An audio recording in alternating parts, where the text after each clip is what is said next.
Hello, everybody, and welcome to the NLC. I'm HitBrain, and I am joined by Aragon for his debut here. Aragon, first of all, welcome. How are you feeling, mate? You all right? Yeah, thank you. I'm doing really well, thanks. Yeah, doing really good. Awesome. And I'm Well, super excited. yeah, I mean, I'm super excited as well. I mean, for anybody who's been away, and it's been a long off season. We did have the Aurora Open during the off season as a kind of that Winter Cup to kind of tide us over. But a lot has changed, and it has been a pretty chaotic off season. Obviously, as you can see, no longer in studio, in the bedrooms instead. But we do have a whole bunch of changes. We've gone from 10 teams to 8 teams. We've lost the likes of Excel. We've lost the likes of Astralis.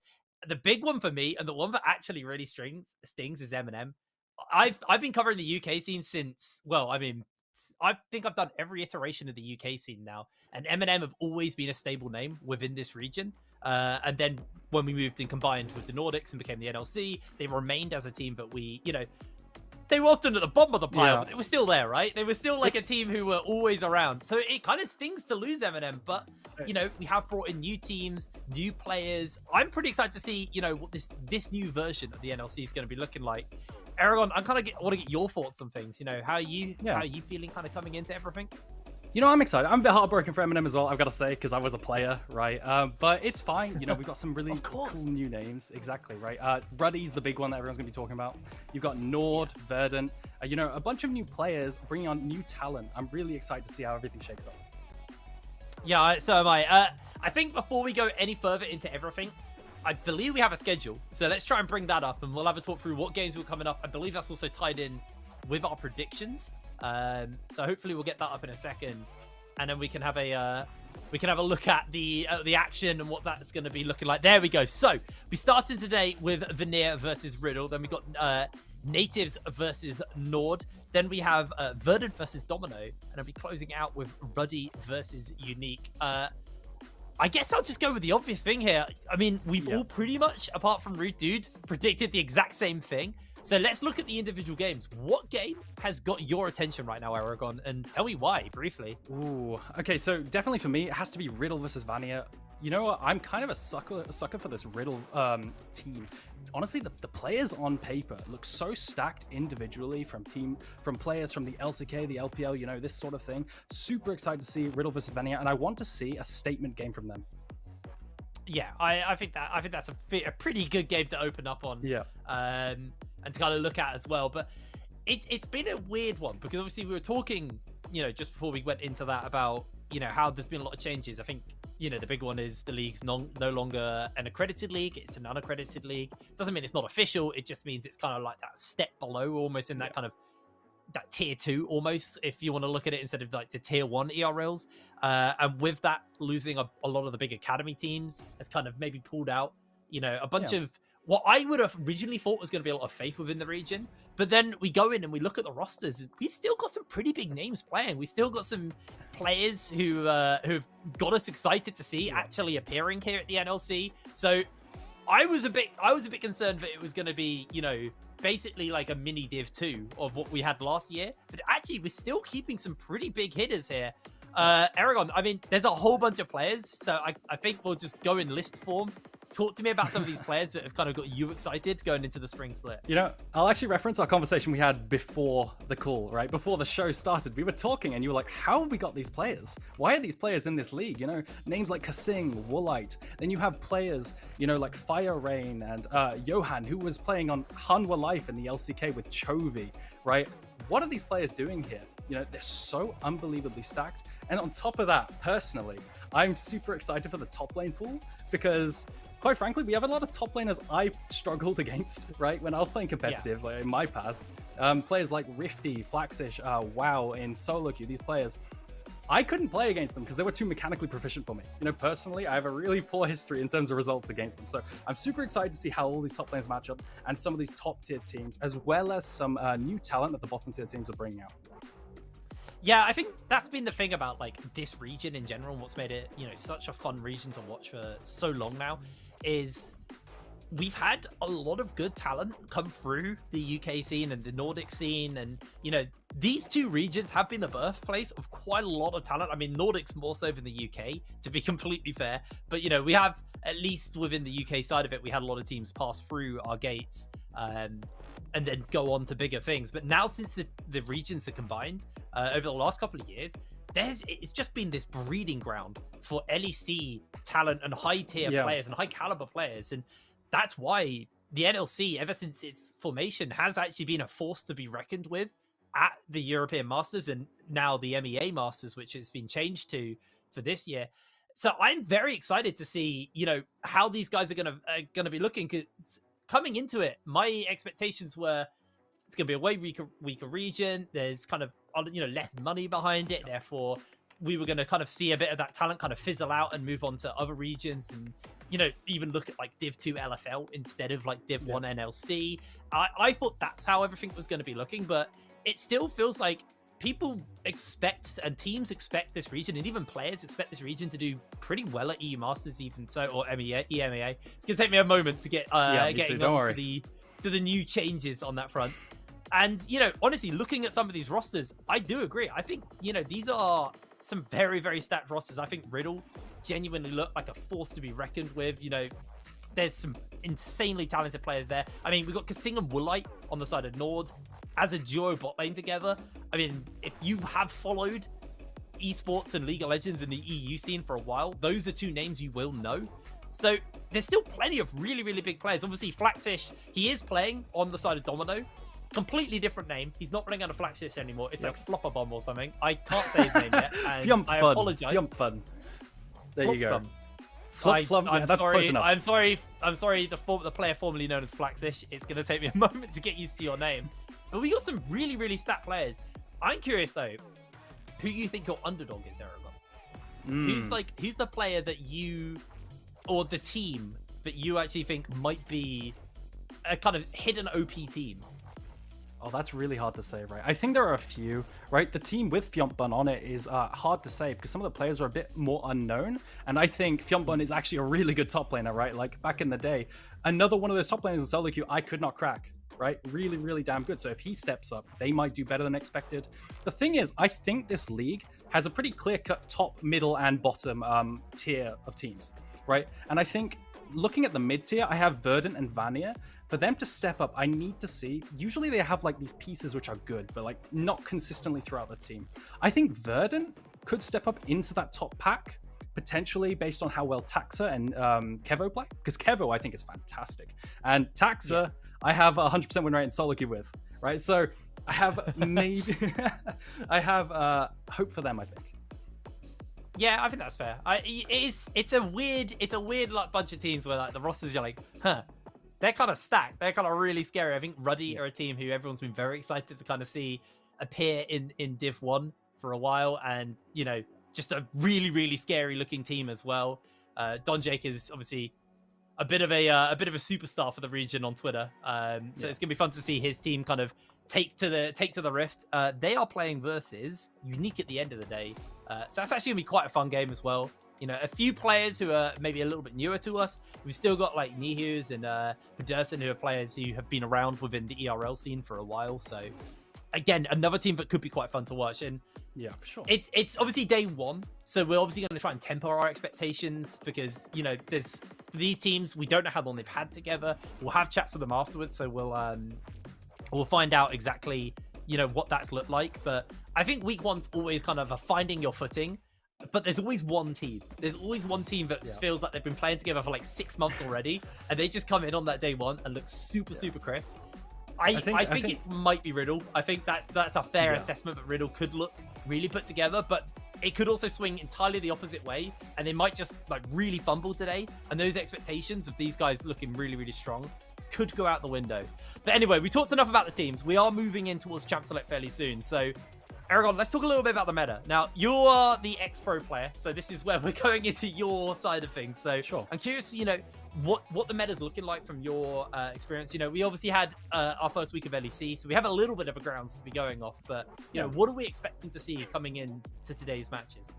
Yeah, so I think not even just LEC, but globally, the meta's pretty static. Okay, there have been complaints about being stale even, it's that static. But like, typically what you have is you have bot lane deciding the meta in terms of draft. Like you have your classics, Lucian, Nami, it hasn't really changed, right? But typically that decides the draft. And then also you have your top tier champions in jungle, right? And the meta kind of revolves around that. You have your perma pushing bot lanes with, you know, Yumi, Zeri, Sivir, Lulu handshakes, and underneath that you have Varus, Heimerdinger, Kate lanes, and then in the jungle you have your Vi into Zeri and stuff like this, and it typically revolves around these champions.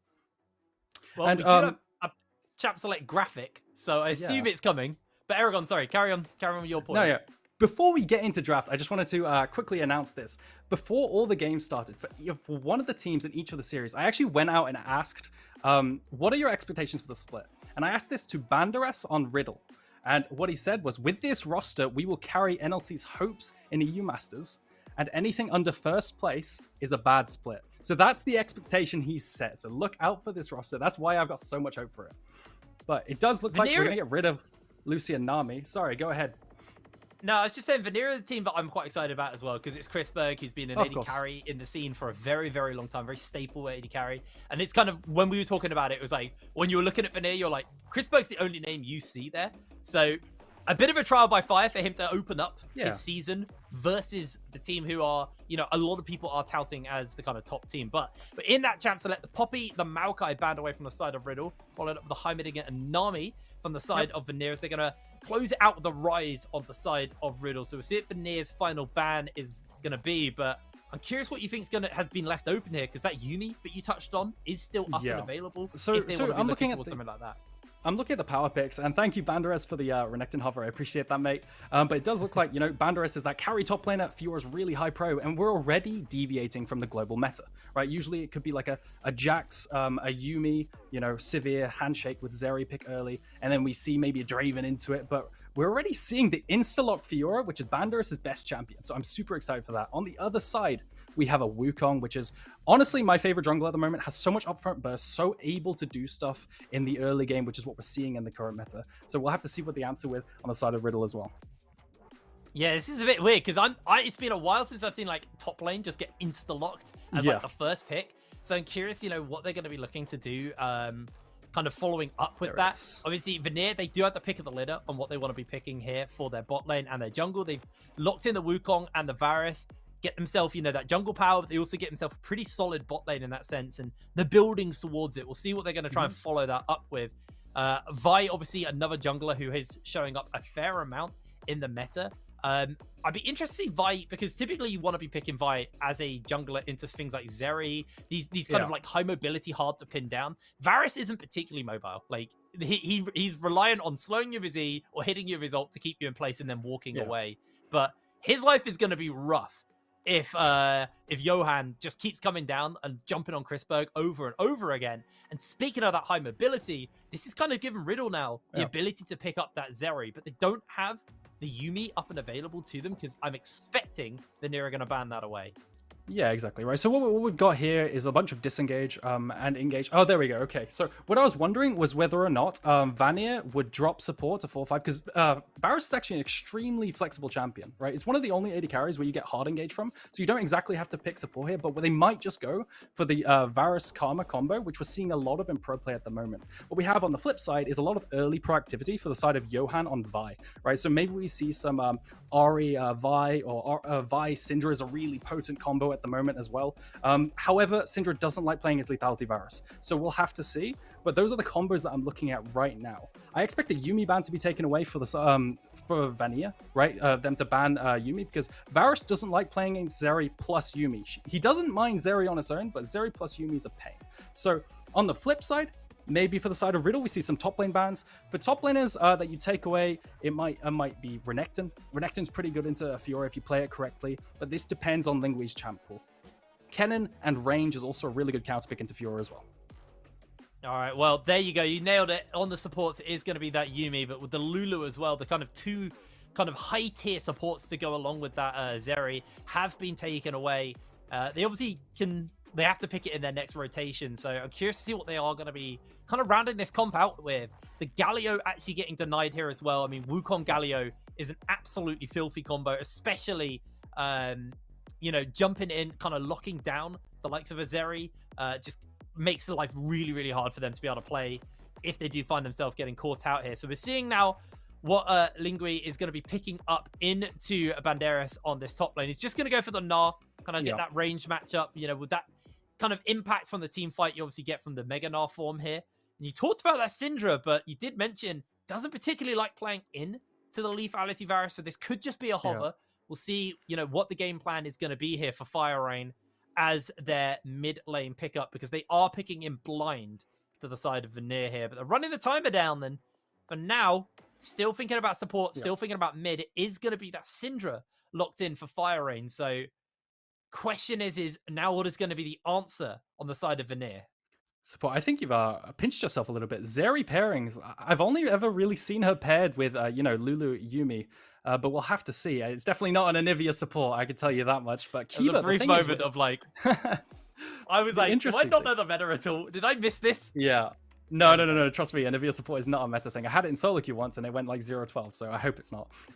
No, typically Kiba as his champ pool is like you roam, right? And that's why I really like this team put together on paper, because you have roaming support mixed with a carry top laner. And this is exactly where I expect Kiba to go. Like some kind of Pyke, Nautilus, a Moo type deal. But the problem is, Vanny have read this, and they've taken Braum into a hard engage support in Nautilus, which essentially means you can't do anything. So now, I've just realized that's a Karma mid. They flexed it. It is a Karma That's mid. really, really interesting, right? So maybe they've completely tricked Riddle and made them think it was Nautilus into Karma, which is actually a good matchup. And now they've got Braum bot lane, which secures them prior with that Varus. So really, really interesting stuff. I really like that, actually. I think that was a nice flex there. Obviously, Luca on the Karma will mostly just be on kind of wave clear duty until a bit later. But, you know, this will be a full AP Karma, not a support Karma. That plus, you know, if this is lethality and not just the on-hit Varus, that is a phenomenal amount of poke. And you can gain control of objectives very, very quickly by hitting Fire Rain or Reptile with just a few abilities, chunking them out heavily before they can even get into the likes of a Baron or a Dragon or a Rift Herald or whatever kind of stage of the game we're in, whatever they're looking to contest. The sieging capability that Vanir have there is very, very scary. But I would argue Riddle have got themselves a pretty disgusting amount of crowd control as well. And you've got the point and click of the Nautilus, the point and click of the Vi. Like, one of those two can just get absolutely popped. So that's kind of my thoughts on it. I want to get someone who's a bit smarter than me thoughts on it. So Aragon, you know, what are the win cons here? What are these teams going to be looking to do? Right, so if you look at, like you were saying, no, you're actually on point completely. Riddle's win condition is level 6. They're level 6. They also have good early game skirmishing with the vibe, but like that level 6 is absolutely nutty, right? So what does that tell me? Well, their Rift Herald fight is really good, right? Because Syndra Vi, if you stand in lane, you are going to die. Right, so expect mid lane to get popped at one point in this game, 100%. This combo is absolutely filth. I'm not exaggerating when I say if you look at the stats, but this specific pairing in pro play right now, it's something like 10 wins, 2 losses. Right, it's really nasty in global pro play. So yeah, that's what I'm looking for. Level 6 onwards, Riddle push their advantage and then close out the game with Heralds into tier 1 turret mid and Dragon stacking. Yeah, I think that's a pretty scary combination between those two. I just also think I was like, oh well, you know, you're gonna have to run cleanse here if you're Chrisberg. Yeah. But then I'm like, is that enough? I actually just don't think that is enough, because like, what are you really cleansing on the Vial? Like just the final bit of it, but she's already in range at that point to then follow up the Q, and then the Nautilus can follow as well. Obviously, there is a Karma, full AP Karma, a lot of damage on the poke, but also those shields scale with AP as well. So, you know, there's a little bit more safety that can be provided off the back of that. Obviously, you've got the Braum as well to kind of stand in front and eat up that range damage. I mean, Braum is going to be lovely to kind of shut down Syndra when her ult gets fired to somebody else. But we are already into the game, and Banderas is the first victim of the year here at the NLC, getting himself caught out, and he did pop the Ghost as well. So, going to be down a summoner spell the early stages of this laning phase. Yeah, that's really big, actually. I'm not sure what happened there. Was he trying to face check to get vision? But you cannot disrespect the Karma Braum level 1. That level 1 might be one of the best in the entire game if you had maybe a stronger jungler or AD carry. But even then, it's super strong, and it's just showing there. Banderas dies trying to get vision or scouting. Yeah, he gets caught out trying to place that ward, but unable to do so. We can see now laning phase is starting up as normal, other than Banderas, who did give himself a kill over. Fortunately, it did go to touch, though, so, you know, that additional 400 gold only going into the support does mean he's going to be able to... what did he buy? He bought himself a ruby crystal. Ruby that, crystal. So I was like, It's a maybe bit he's just tanky. going to buy himself like a couple more like control wards and just get himself some real vision control. But no, he wants more health. At the end of the day, I don't think it really matters. Realistically, there's no way Touch dies, right? Because this matchup's pretty counter matchup favored for Braum. If Nautilus ever goes in, Nautilus just dies because of the procs on the passive. So I don't think this Ruby Crystal actually amounts to much. The biggest thing that definitely happened there, like you touched on, was the lack of Ghost for Banderas. But at the end of the day, top lane's going to be a bit of a farm fest lane where you just farm grass procs, rather. And nothing's probably going to happen out of that either, because that Ghost cooldown is already halfway through. But what we're seeing now is both junglers just pathing to topside. In the LPL at the moment, what we're seeing is a lot of 3 camping into ganks, or in the LEC, if you see players like Malrang is level 2 into action. But it does look like this Ploxy is going to go for that level 3. But maybe not. Doesn't look like anything's going to happen there. I think Fire Rain's just too close to his tower, but he has stepped up for a bit of poke, but I think he's just going to play this nice and safe. Fire Rain is aware that this free gank combo is there. Good stun to break away from the tether, so Ploxy gets a little bit of damage, does eat a tower shot in the tail end, but overall, both mid laners are roughly around the same HP, so not really a trade Fire Rain's going to be too worried about. On the other side, Johan can't really gank topside, because Lingui is just too close towards his tower in response. So it looks like for the junglers, it's just going to go back to getting that farming done. And Johan's actually about to finish a full clear for himself. While Ploxy only just started up his blue quadrant of the jungle. So he's going to be a little bit slower on the kind of reset timers and the tempo. But Johan has already started to build himself up off the back of that gank. And the side of Riddle, actually, no. I wanted to point out something, but there was a whole fight. But Bander has actually managed to drop a ward onto the Crux, right? He scouted it, he saw they were taken, so they actually know where Ploxy is and where he's going to be when this camp's respawn. So honestly, Wukong's going to have a very hard time finding ganks because there's very little setup. On top of that, they've been completely scouted. So the information game for the side of Riddle's going really well because of Banderas' scouting. He even died for it earlier, but the second time when he checked drugs, it paid off. Well, it was worth it then at the end of the day. But for now, as we kind of expected, this bot lane is just going to be the Varus kind of pushing in as hard as possible. Johan now maybe looking to make moves towards that side of the map, but Ploxy is already here. And just going to place a little bit of vision. There's great coverage, actually, from the side of Vanir. There's one in that tri-brush, a ward there, and there's a ward just behind the Dragon Pit. So if Johan steps out too far, he will be spotted. And it's going to be hard for him to find that gank through the Braum anyway. So it looks like Vanir, with their wards actually dying out on that tri-brush, they're just backing off and just stepping away for now as Fire Rain has a fairly large wave pushing in towards him. Luca will actually do a fair amount of damage there to that wave, and now Fire Rain is going to have to crash this because he can't sit and tank that many minions at this point. Yeah, for sure. I think this is expected, though. It's fairly slow early game because of the lack of setup, because of the scaling aspect of Riddle's composition, and the fact that they can't engage bot lane. Honestly, if Johan went to gank bot lane, it would just be a 2v3. That Braum is too powerful into hard engage. Ooh, that was a nice riposte. Well done, Banderas. But it doesn't ultimately turn into anything, and once again, it's just going to be a farm lane with those D-shield procs and sustain. That was a lovely little slide forward of the riposte on there, but what's getting scary right now for the side of Vanir is Riddle are getting close to that 6 mark, and that was where you kind of hit on as the scary point. That is the point of the game where, like, you know that Vi is going to show up somewhere to try and kill somebody and force summoner spells. I mean, Johan has just been power farming the jungle to keep up on that tempo. They should be hitting 6 fairly soon. I haven't seen their XP bar, but they're going to be very, very close towards that level 6. And like you said, the Syndra Vi is a really filthy combo. Very easy setup. That Scatter the Weak. The Unleashed power is now there for Fire Rain as well. So I'm expecting probably a mid lane gank fairly soon, unless Lingui stays that pushed up on the top side. Johan actually is making his way over. They do get the slam down. Banderas getting a whole bunch of damage off onto Lingui in response, looking for the Vault Breaker forward, and Johan able to secure Riddle's first kill. Damn. Okay, that was really good by Lingui. Banderas rather. He knew that Lingui would want to come forward and use his Mega Nod. This is really common for Mega Nods, is they get baited into wanting to use their Mega Nod to R, right? And you can see that he walks up to use his R to try and crash the wave as well, and Banderas uses that as a bait. And honestly, props to Johan as well, seeing the gank opportunity. But now on the flip side, really what do we see? Well, a cross map for the side of Ploxy.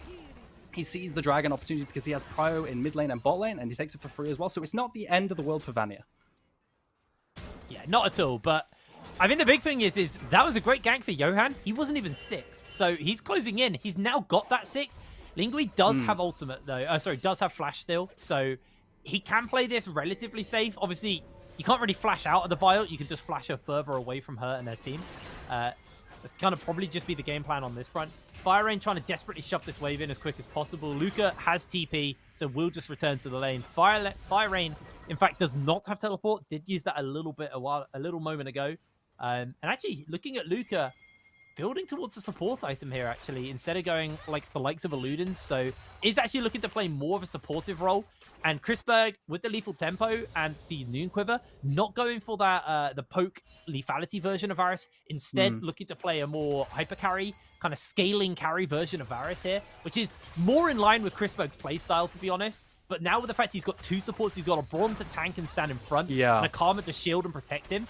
Chrisberg will be a menace as this game goes on. Once he hits that kind of like 3 item mark, Chrisberg is going to be super, super scary.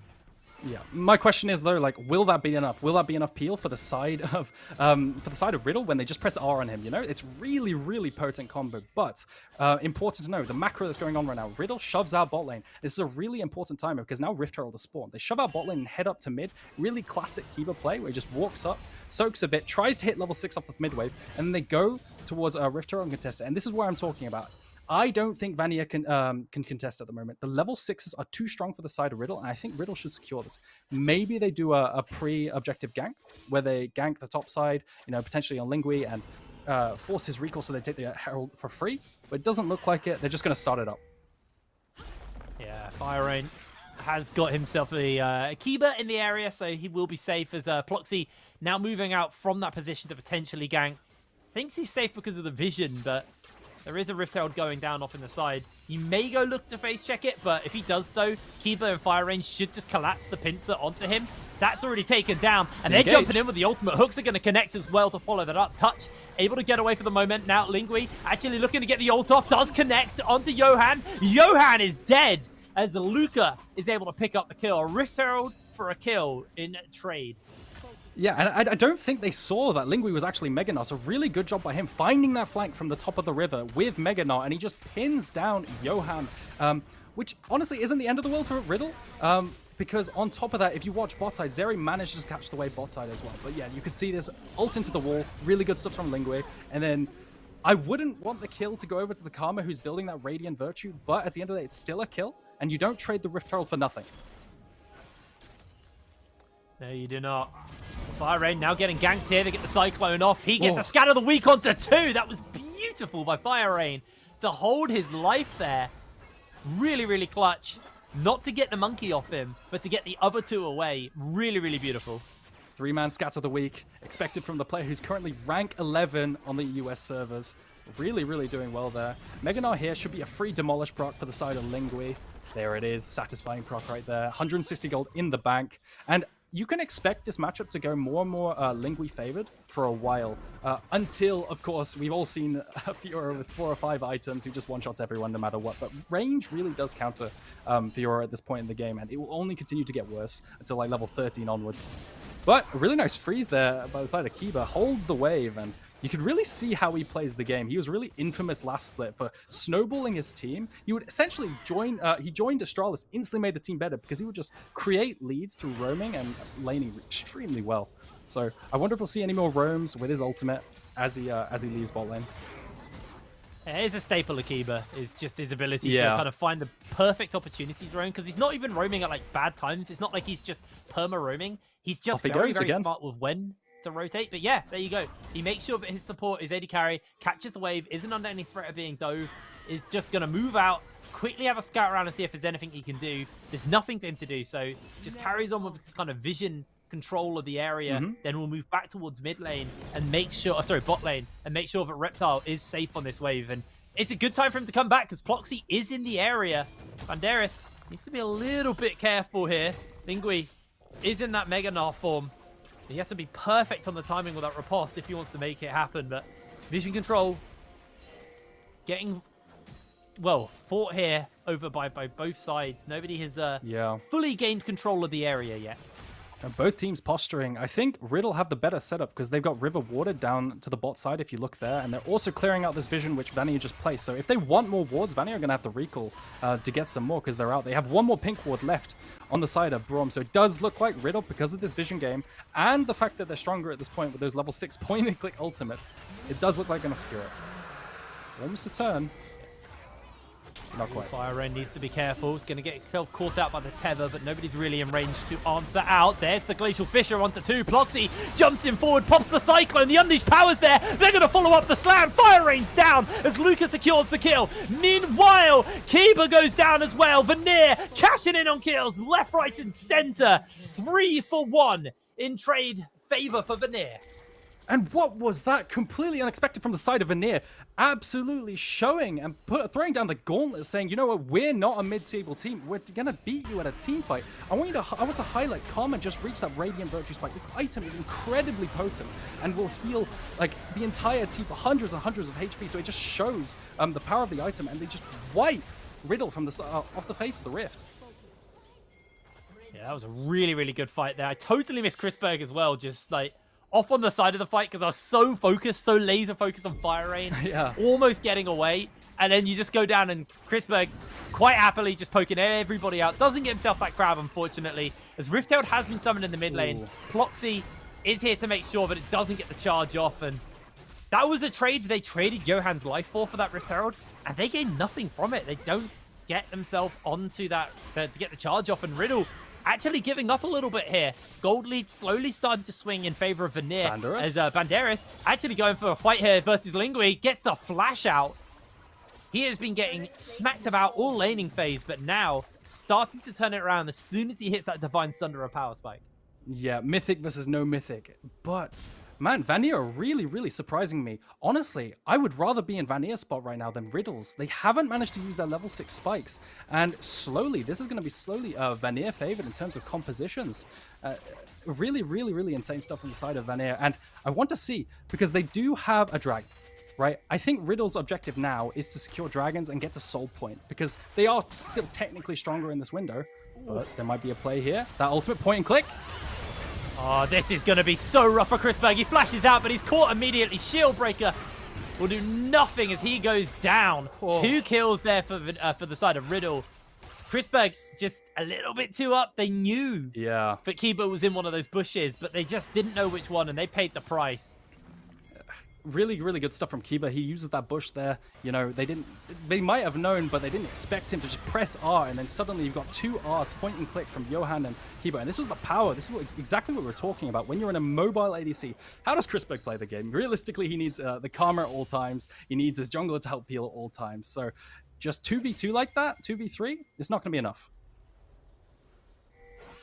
Very, very rough. Now, that has done a pretty good job there for Riddle, pulling back the gold lead slowly but surely back to being an equal state here between both teams.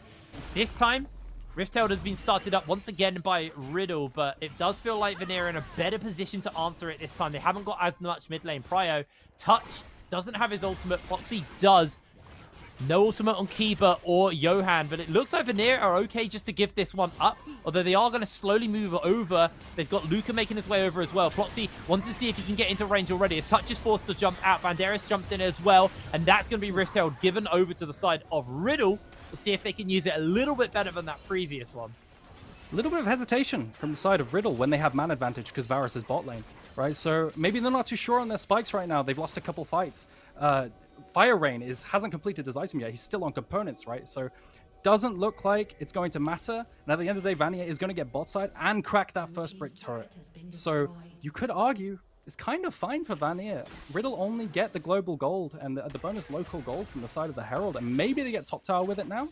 But that's it. Yeah. You know, it's nothing significant. I honestly feel like that was a really smart play by Vanir, because they threatened jumping onto the Rift Herald, but they were playing it very reserved because they had no intention of actually jumping on. We are going to have to hold that though, because Riddle found Lingui here. Grand Challenge is down, and so is Lingui. Banderas able to get himself that first kill, but kind of just going back to that, really smart play there by Vanir, just to waste time and enable Chrisberg to guarantee that he does get that first tower for himself, and kind of mitigate somewhat of the Rift Herald's power that was picked up there by the side of Riddle. They do get a bunch of damage onto the top lane tower, and obviously get a second kill onto Lingui, who is now starting to struggle in this matchup. Had a good start to the game, but Vanir is pulling it back with a CS lead, and just every time we look, he's now winning the trades versus Lingui. Yeah, this is expected. I actually had Banderas pretty high on my tier list. I think a lot of the community did as well. I could see him being like top 2 or top 1, maybe below WoW, but he is really showing it in this matchup. It is a counter matchup. Lingui got R5 counter pick, right? So maybe this is why, why they first pick Fiora, you know? Not common at all. It's something very common in the LPL, but nowhere else. So Banderas must be really confident in this pick to pull it off. Posturing. Showing a lot of confidence, a lot of power here, but Riddle do have first move onto the Drake. Lingui actually very close to narrowing out. Look at that flank. Will be very scary. Yeah, like you said, he's got the flank as well. So if he jumps in, he could get a game-winning ult here, but it's going to just get forced away by Banderas. He might chase him forward a little bit. Going to wait out the riposte. Beautifully timed. The grand challenge is on as the monkey goes spin, and Banderas is bopped and taken down. Easy pick up there for the side of Vanir. They did force out the Cyclone and the Gnar, so 2 ultimates down. Can Riddle contest? Fire Rain looking to see if he can steal this one away with a force of will. It's going to go over the wall, gets the stun off. Ploxy able to get the smite down and secure himself and his team that dragon. Rift Herald used in the mid, does get the charge off, but doesn't actually do any significant damage to really get that tower down low enough to fall. Just as we were saying, Lingui wasn't having the best of games, he finds a really key pick on third dragon, right? To pick up Banderas, and the problem there was Banderas, you can't react to Narot stunning you against the wall, so he just has to parry. Ends up parrying, and Lingui just stuns afterwards, and chain CC from the Wukong is just all too much, which leads into dragon.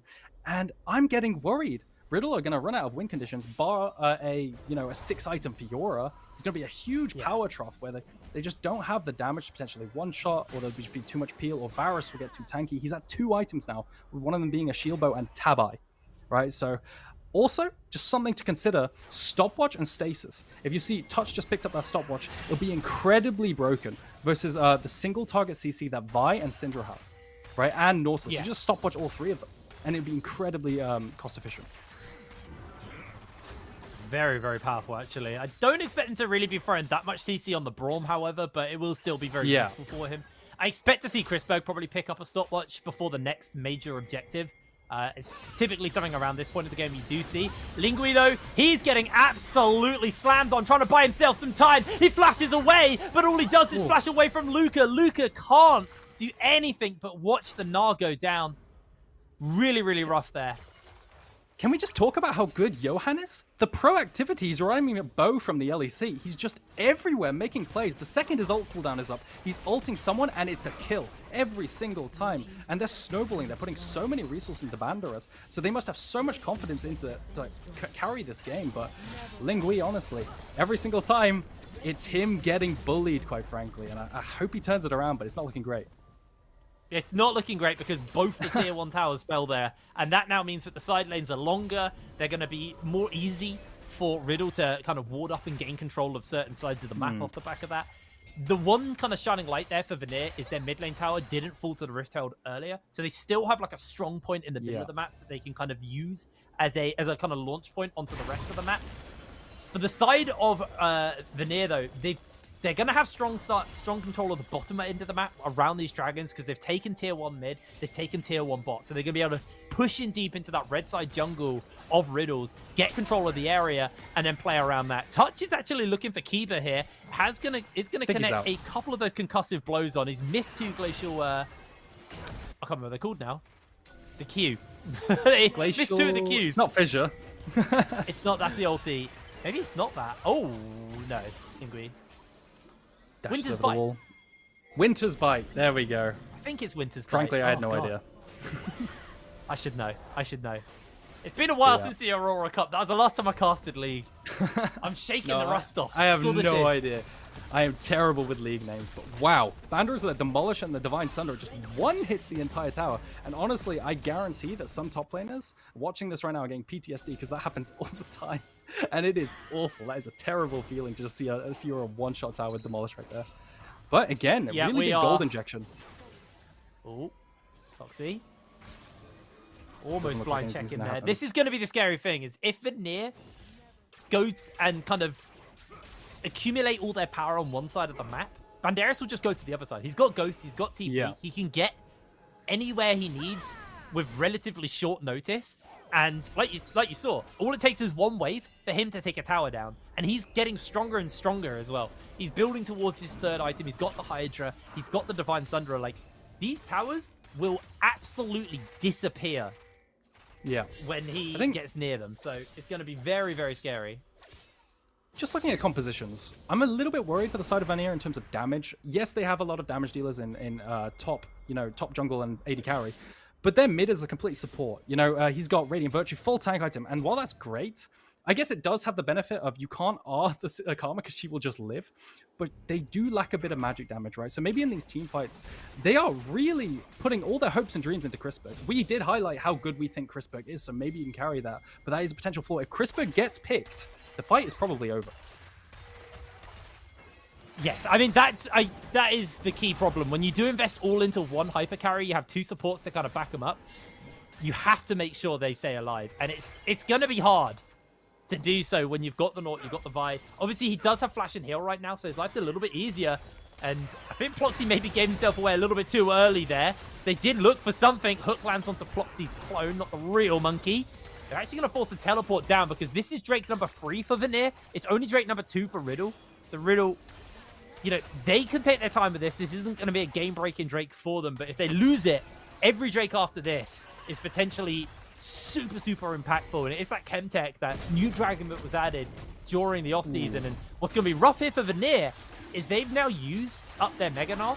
So they're going to have to give this dragon up. Yeah, it just looks like they're conceding it. I was going to highlight how Lingui almost had the flank again, but the second you realize you have Mega Gnar, it's not going to be there for the fight. Is that a Baron rush? No, it doesn't look like it. It's more like a Baron bait. But they decided they're baiting it. Oh, that W from Reptile was so big. Crispberg has to flash out. All of the CC's on as he's trying to lock everyone down, but he's got no flash. Johan is going low, but he's able to survive. Crispberg is still somehow in the mix of all of this. He's still unkilled, finally falling down as Reptile will now finish up Luca. It's a double kill, picked up the Fire Rain, and Vanir are crumbled by one W from Reptile. And what was that? Johan lived at the end. I thought this fight was going to go for the side of Vanir because Johan engages with nobody nearby. Typically, you want to engage with Vi when team can follow up with point and click, like with the Syndra R, but he wasn't close. So I thought Johan was going to die, but he lives on 1 HP because of the Radiant Virtue healing. If we get a replay of that, you'll see, look at that HP, just ticking up really close on the side, on the top side. But in the end, he doesn't die, and the fight goes to the side of Riddle. Really insane stuff, probably going to lead to a Baron.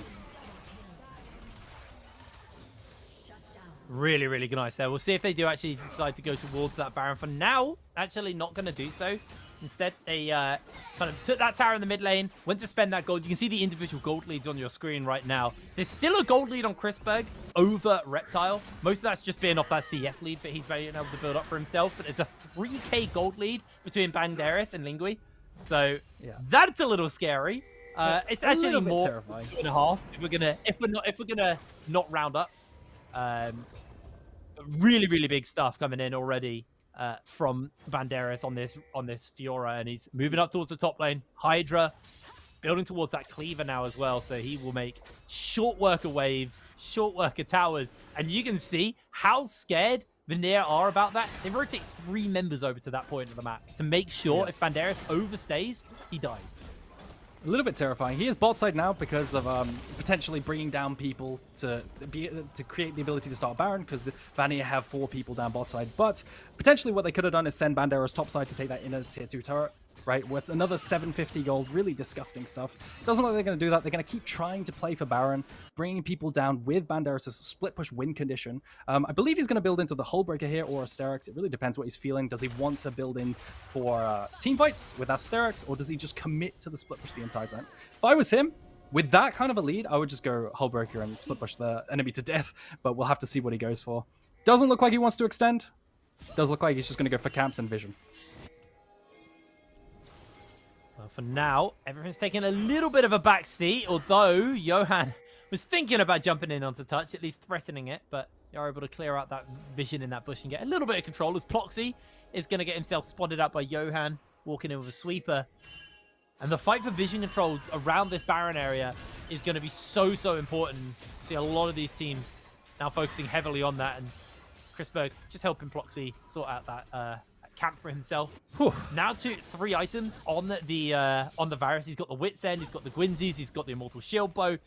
He's going to be hard to kill. He's got a lot of resistances. He's got a lot of like tankiness just innately built in from the back of that shield bow. Obviously got the steel plated cap. I can't remember. Teal. Well, the just ninja call them ninja tabis, man. Yeah, ninja tabi. I still call them ninjas. Yeah, don't worry, everyone does. He's going to do a lot of damage, and he's also going to be relatively hard to kill when he's got, you know, like you're saying, Luca with the support item just able to do so much healing and shielding, and also with the fact that he's got the Chemtech Purifier as well, or Putrifier, I believe. Putrifier. Is it Putrifier or is it Purifier? I can't remember now. It's Putrifier, for sure. It is Putrifier. Yeah. So he, obviously, when he's giving these shields and these heals off, he's also giving Chrisberg grievous wounds as well. He's getting himself to the point where you've got a Locket, you've got all of this support around him. It's all on Chrisberg, and they threw everything at Chrisberg last fight, and it still took them ages to kill him. The longer that goes, the harder it is going to be to kill him. I mean, Baron started up here. Whilst Banderas is split pushing, this might just be gone. They're rushing it down. They have so much DPS, but it does look like it's been scouted out with that plant.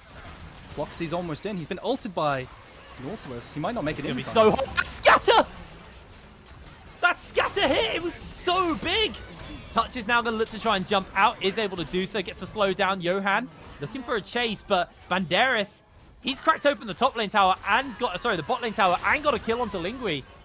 Riddle just has so much control of the map. That split push win condition from Banderas, they get Baron on the other side. They don't even drag anyone over because Lingui just dies in the 1v1. I'm not sure what happened there. It might have even been a tower dive, but like I said, that hull breaker, you are essentially invincible with Banderas right now, and he's actually 1v9ing right now. When you see a team get Baron on one side and an inhib on the other, you've got to think, what can we do, guys? Because there really isn't much. But I went Hull Breaker. I totally forgot about that item. Because I saw the, I can't remember what it is, but it used to be like the Phage style item. Phage into Black Cleaver is what you were thinking of, right? Or yeah. Mallet. It's that not was Phage it. anymore. Frozen Mallet. Oh man, you're making me nostalgic. No, it's not called Phage anymore. Like, you know, like the wooden mallet item. I can't remember what it's called. Wait, is that still Phage? Brutalizer. No, Brutalizer's gone now. God, we're so Is old. that item still called Phage? Phage. It's called Phage. Is it still called Phage? Okay. Yeah, it's Phage. Okay, thank God. I honestly, I feel like I've just forgotten everything in this off season. I was like so confused on the name of that item, but yeah, I assumed it was Cleaver. I assumed wrong. Hullbreaker makes way more sense considering the way Banderas has been playing. As Chrisberg now building towards his 4th item, but that Blade of the Ruined King is going to be powerful for him and will give him some survivability. As Banderas just putting the thumbs up. Not going to be under too much threat here. Top lane tower goes down to Fire Rain and Reptile. And Vanir being pulled around the map, really struggling to kind of find an opening and a way into this game. Look a at way those super back minions into bot this side. game. Those super minions bot side are coming. They have a limited waves, window yeah. where Vanir have to engage. And look, you can see them desperately try to engage with Shurelias and all these moves, all this move speed. But they're just going to play it patiently. Riddle are playing this extremely well. They just wait. They have time on their side. But the flank, look at that flank from TP. Lingui with Meganar. Oh, he gets hit by everything, though. That's him caught. He needs to get this ult off before he's pinned, and he has to jump away. Johan jumps in as well. Chrisberg still remains on the back end of the fight, though. Completely untouched. The CC is working through touch. So good. Scout of the week, though, onto Chrisberg as he flashes out. Johan not able to finish him up. Chrisberg still full HP. Hook lands on the backside. Chrisberg on the run as Banderas is going to run him down. Gets the stopwatch off to keep himself alive as Fire Rain able to finish up Chrisberg. Riddle just pushing the advantage with the gold here. They've got the super waves. They've got the Baron still on them for just a little bit longer, and that is all they're going to need to close this game out, as the Nexus will be laid bare, and the first game of the season goes to Riddle. And just when you think the fight is going the way of Vanir because the Vial doesn't connect with Chrisberg, it still doesn't matter because of the lack of damage and just how far behind they are. They win it anyway. A really convincing win for the side of Riddle. Yeah, honestly, we said a very convincing tail end of that game. I think the early game, Tail end, I agree, yeah.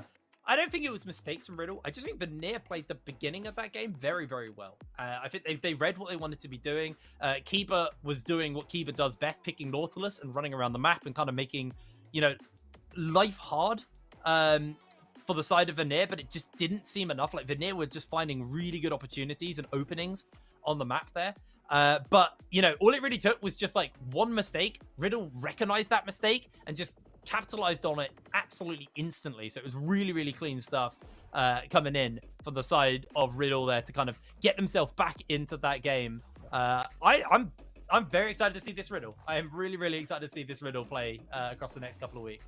Yeah, I agree with you. Maybe I wasn't fair on Vanir. I think Vanir actually played the early game extremely well. I'd argue they outperformed Riddle, right? And that's a really good sign going forward. When a lot of people thought it was going to be a landslide victory, it really wasn't. Vanir played extremely well. And I want to shout out Luca, the mid laner. At one point, he was 3-0-2, playing skirmishes extremely well and peeling just like he should. So yeah, honestly, signs of hope, right? Potential for top-end team there in Vanir because they did really well.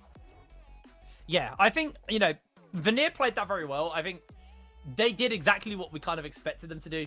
Chrisberg was the star name on that team, and they played into that. They built a team around Chrisberg, kind of being that attack speed hyper carry Varus. The problem is Riddle had good answers with the Vi Nautilus just to be able to lock him down.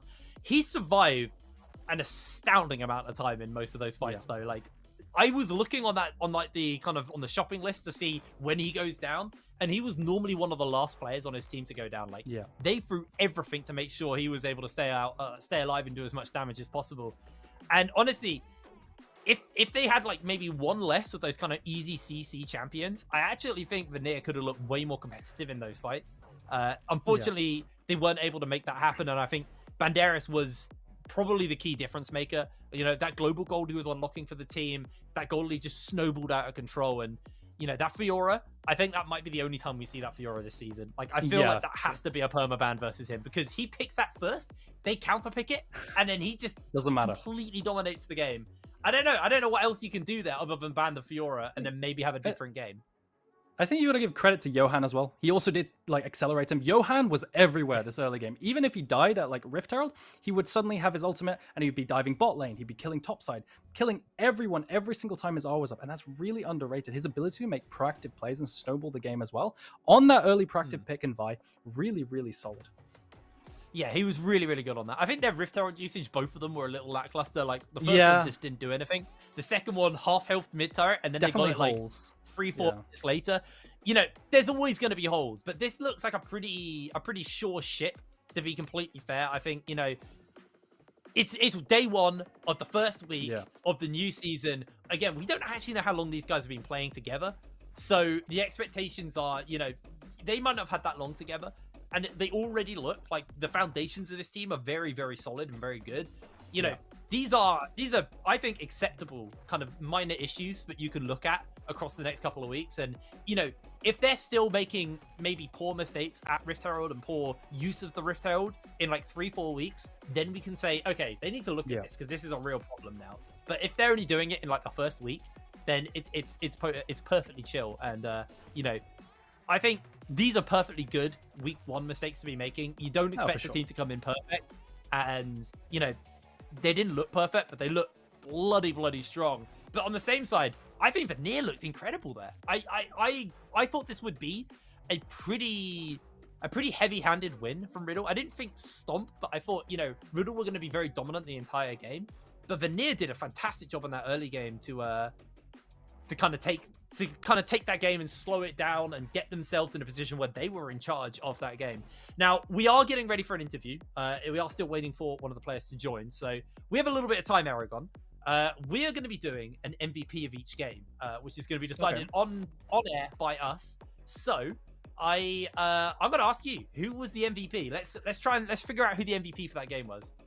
I think your obvious candidates are Johan, Banderas. I would go with Johan. I think Johan set up Banderas, right? And without Johan's all his proactivity, I don't think Banderas ends up as fed as he does. Because Johan, I will say it again, every single time his ult was up, he got a kill, right? And that is extremely good.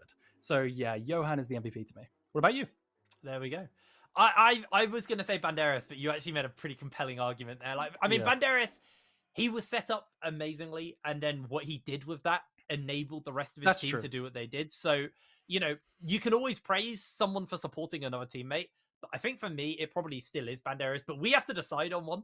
So, I mean, who are we going to go for? Are we going to go for Banderas who, you know, unlocked and enabled his team to do what they did? Or are we going to give it to Johan for unlocking Banderas? I think it has to be Johan. I'm going to have to go with Okay, Johan, personally. it's Let's go with Johan. Johan. Okay, so Johan is the MVP. MVP. Well done. I'm sure Banderas Well is done, Johan. Johan he's fuming at that one. So yeah, I'm good game. Good game. That's all I'm gonna say. I will say, from a draft Go. perspective, I do not want to see Vi plus Syndra on a comp ever again. It's too powerful. Like the level of assassination and just easy CC into kill, it's too much. And like even the stats prove it, right? Please do not give over this combination again, especially when you're like in a mobile AD carry. Even then, just don't give it over. It's too powerful. Alrighty, well, we actually have our interview with Kiba standing by. So, Kiba, I don't know if you can hear us, but hello and welcome. How you doing, mate? You alright? Yeah, I'm doing pretty good. Was a banger game. So, it was a banger game. It was, you know, that early was quite close. I guess, you know, let's kind of just talk about everything in general. Let's go pretty broad here. New season, new team, well, new list of team, new kind of team playing together. How long have you guys had to prep together? How long have you been kind of scrimming and practicing? Like 2 weeks, 3 weeks, like at the start of January, pretty much. So yeah, we've had some decent time, but like we had so much stuff we had to work through in the beginning. Obviously, like there's language stuff and I mean culture stuff, which honestly I underestimated a bit. Like how to like talk to people and criticize each other and stuff. That's like been stuff we had to figure out as we go. But I think practice is going pretty well. And yeah, this game was a bit weird. I mean, I think we played incredibly slow because it's like first official of the year, at least for me. Like normally I'm the one who tries to push the pace a little bit when we play, but yeah, I was playing a bit like a scared person this game, to use that word. I wanted to ask, how do you overcome the language barriers? Because you've got 2 Korean players, right? If I'm correct, Johan and Fire Rain. Do they speak good enough English to communicate in English, or? Yeah, like, they speak fluent. Oh, really? Okay, that's really, really impressive. Because normally, yeah, we're seeing stuff like this in the LEC, right? It's pretty similar with like Bo team and stuff like this. But yeah, no, that's really cool.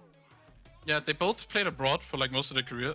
No, not abroad, sorry. Fire Rain played abroad, and Johan is just, I don't know, he just speaks English. That makes no sense to me either, but he just does. But Fire Rain learned it from like, he played in Turkey, like he played in LPL, like he's played in so many regions, so yeah, he just kind of picked up, I guess. It's mostly like in-game stuff that is really easy, because it's the same, like, it's the same terms we use everywhere. It's more like outer game when you have to explain something advanced, but that's why, fortunately, we have a Korean coach as well, who also speaks fluent. Oh, wow. So he's helping a lot. Broccoli is his name. He's the hidden MVP. Oh, brilliant. So, I mean, that's absolutely brilliant.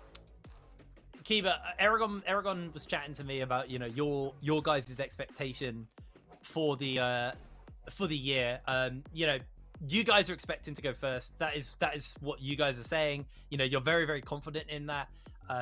This game 1, obviously a little bit shaky at the beginning. You know, what are the kind of things that you guys are looking to work on over the next couple of weeks to kind of shore up and guarantee you as one of the top teams in the region? Just, I think we look at a lot is like not making the game volatile, like basically burger flipping for no reason, because I believe if you're the better team, you will most of the time win if you don't just flip a coin like every 2 minutes. If you just make the game as less volatile as possible, you usually just win.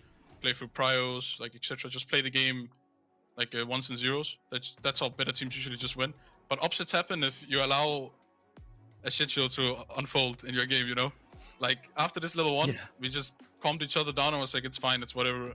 And also the Braum took the kill. I don't know why he did that, like he's legit trolling. If Varus got that kill, bot lane is completely over. Like we cannot play the game like the next 15 minutes. So I mean, bless his soul, but it's just, we are just trying to make the game as less volatile as possible, and yeah, just play the game. I don't know what else to say. Just play good. Well, Kiba, congratulations on the first win of the split, and good luck with your games coming up tomorrow. We'll speak to you soon, all right? So we'll see you later. See you later, mate. Awesome, and there is Flash from the side of Vanir. Flash, can you hear me? How are you doing? Yes. Hello. Hey, so obviously opening on a loss, probably not the greatest way to start the season off, but you know, you guys did not look weak there at all. Obviously, you know, it felt like Riddle played that game towards the end just really, really well. But you know, let's kind of just talk about today and the kind of prep going into today, because you know, you're playing versus a team who everyone's got quite high expectations on. You know, what did the preparation for today look like? I mean, we were talking about all the situations that can happen. We weren't expecting this Fiora pick, to be honest, on the first pick. However, we were prepared in case they're gonna pull it out. So we knew that what champions we would like to play into it. We were doing all the simulations of the draft that can happen, especially with the first pick. We were happy with our draft, so this like it met our expectations. However, yeah, I think we've done some mistakes that we are already aware of, that we have to put some time in it to work on it, and we'll see the next games. Yeah, I just wanted to ask, going forward, are there any other styles you expect to use? Like today, it was pretty obvious you use like a protect the Chrisberg style composition. You know, going forward, do we have any plans to like make Lingui pop off, anything like this? We have a lot of team comps we were playing on scrims, so it only depends on what actually enemy gonna pull out. So we are prepared for playing weak side bot. We are prepared for playing strong side top or weak side top. So we will probably play different team comps every game. We don't have like one-dimensional playstyle, so that's all I can say, to be honest. So That's let's talk about the kind of the whole run of the season. I'm curious, you know, what are your goals? I mean, most people are just going to say to win, obviously, but you know, let's go a little bit deeper. What are you kind of like looking to achieve with this team, and you know, the growth that you are expecting to see over the next few weeks? I mean, overall, we were screaming for like 3 weeks already, and we are for sure growing every day. We are also screaming pretty decent teams that can abuse us, so LFL or LVP, and we can also learn from that.